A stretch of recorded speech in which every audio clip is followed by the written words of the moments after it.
The Time Machine, by H. G. Wells. Chapter 12. So I came back. For a long time I must have been insensible upon the machine. The blinking succession of the days and nights was resumed, the sun got golden again, the sky blue. I breathed with greater freedom. The fluctuating contours of the land ebbed and flowed. The hands spun backward upon the dials. At last I saw again the dim shadows of houses, the evidences of decadent humanity. These, too, changed and passed, and others came. Presently, when the million dial was at 0, I slackened speed.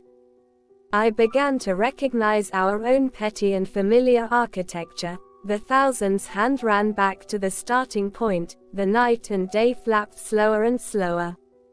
Then the old walls of the laboratory came round me. Very gently, now, I slowed the mechanism down. I saw one little thing that seemed odd to me. I think I have told you that when I set out, before my velocity became very high, Mrs. Watchett had walked across the room, traveling, as it seemed to me, like a rocket. As I returned, I passed again across that minute when she traversed the laboratory.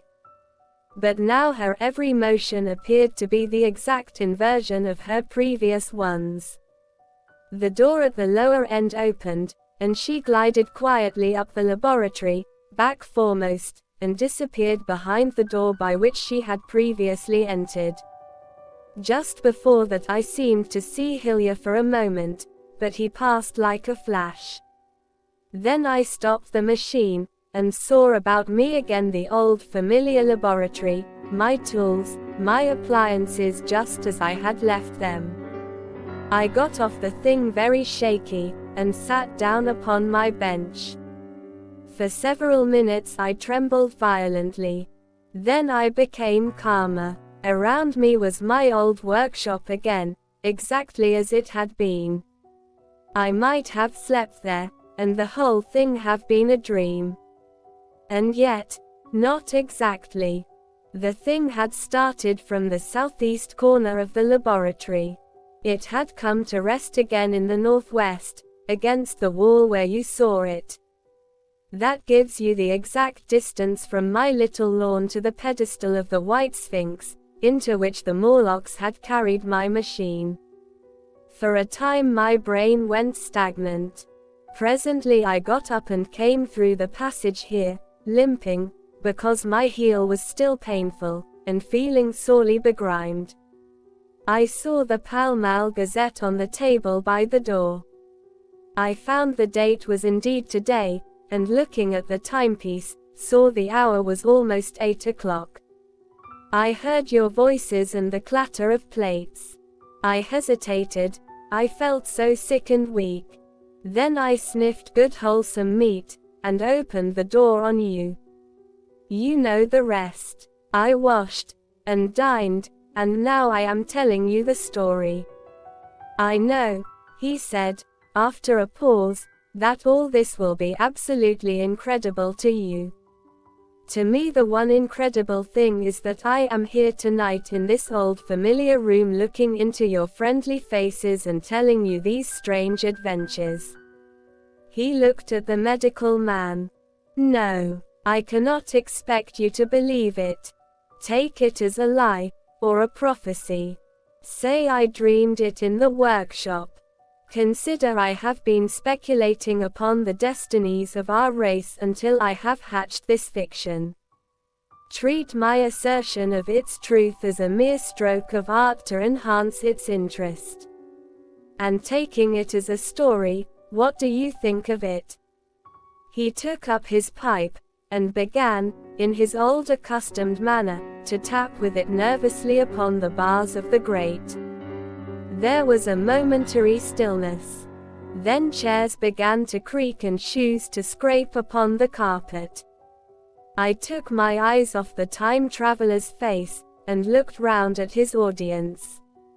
They were in the dark, and little spots of color swam before them. The medical man seemed absorbed in the contemplation of our host. The editor was looking hard at the end of his cigar, the sixth. The journalist fumbled for his watch. The others, as far as I remember, were motionless. The editor stood up with a sigh. "What a pity it is you're not a writer of stories," he said, putting his hand on the time traveler's shoulder. "You don't believe it? Well, I thought not." The time traveler turned to us. "Where are the matches?" he said.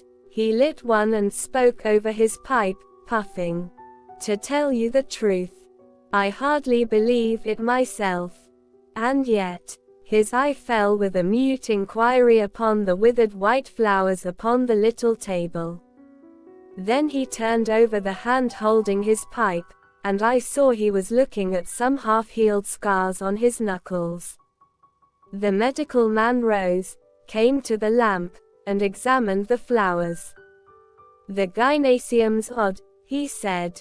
The psychologist leant forward to see, holding out his hand for a specimen. "I'm hanged if it isn't 1:45, said the journalist.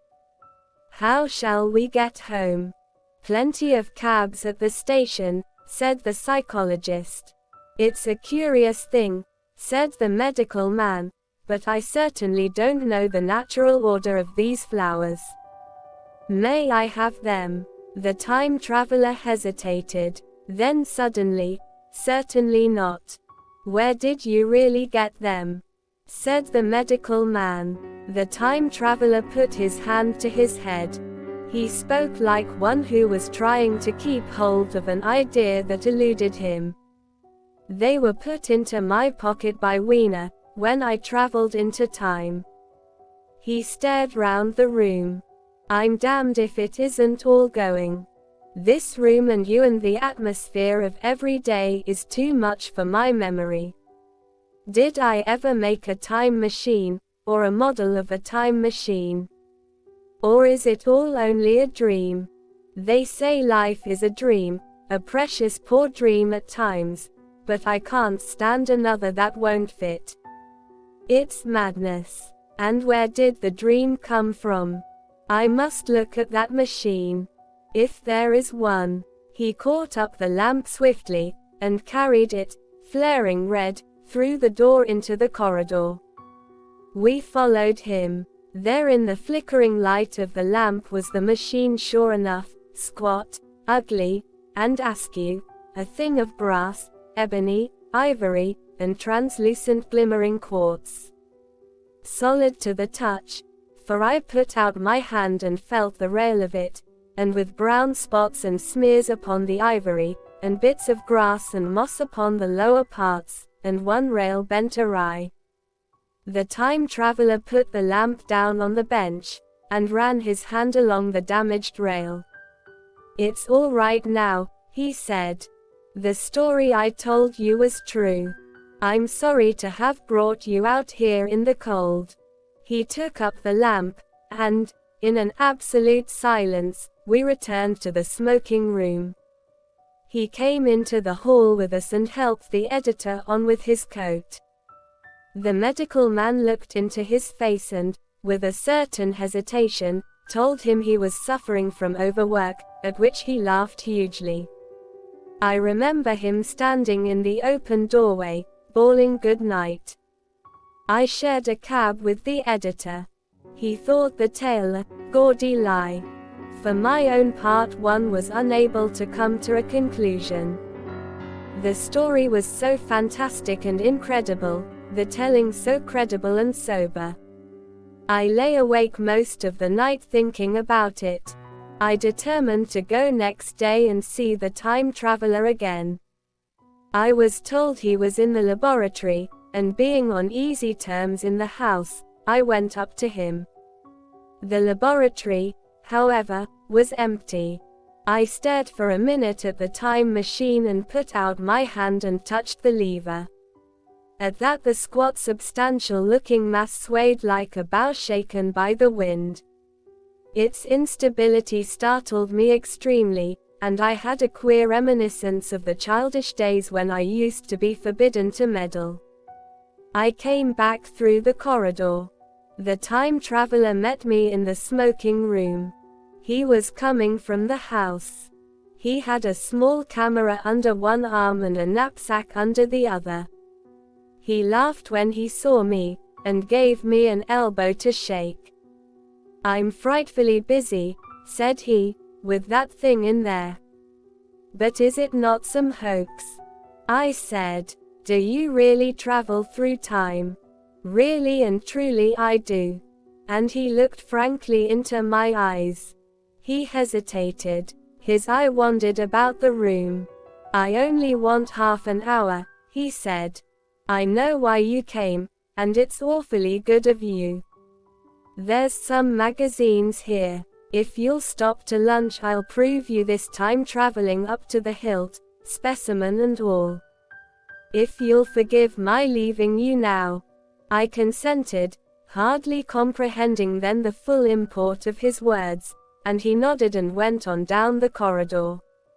I heard the door of the laboratory slam, seated myself in a chair, and took up a daily paper.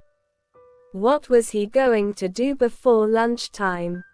Then suddenly I was reminded by an advertisement that I had promised to meet Richardson, the publisher, at 2. I looked at my watch, and saw that I could barely save that engagement.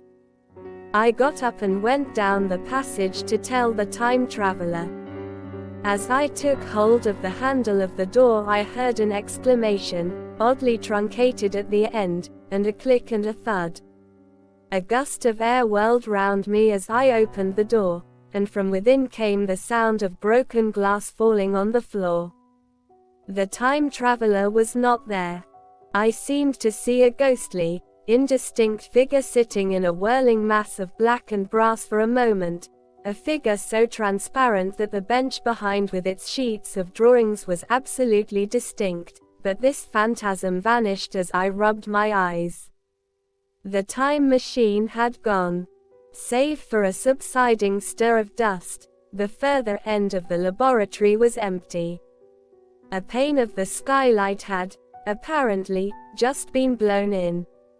I felt an unreasonable amazement. I knew that something strange had happened, and for the moment could not distinguish what the strange thing might be. As I stood staring, the door into the garden opened, and the manservant appeared. We looked at each other. Then ideas began to come. "Has Mr. Blank gone out that way?" said I. "No, sir. No one has come out this way. I was expecting to find him here." At that I understood. At the risk of disappointing Richardson I stayed on, waiting for the time traveler, waiting for the second, perhaps still stranger story, and the specimens and photographs he would bring with him. But I am beginning now to fear that I must wait a lifetime. The time traveler vanished 3 years ago. And, as everybody knows now, he has never returned.